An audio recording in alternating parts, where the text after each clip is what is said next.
Okay, I'll be doing many more videos on how to repair appliances. So subscribe. Hit the like button if you like the videos. And comment good or bad. Also, if I use a part to repair the appliances, I'll put a link in the description so you can buy from this channel. Let's get started. This lint filter, 85% of the air was blocked because of buildup.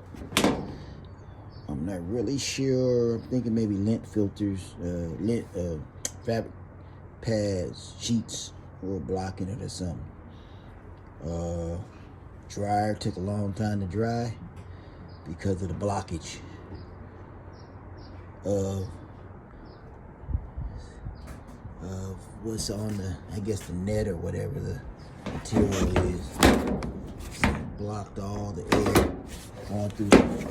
I had a low airflow going through the dryer. And that's what a bad lint filter looks like. And here's a new one. So I guess this one's supposed to look like that one.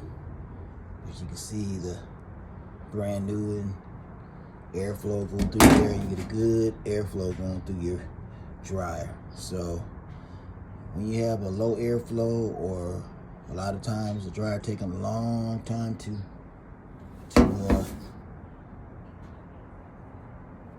to dry, this could be your problem. Before and after.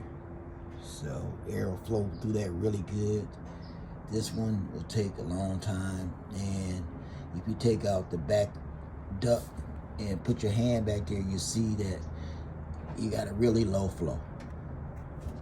Okay, I'll be doing many more how-to step-by-step videos on how to repair appliances.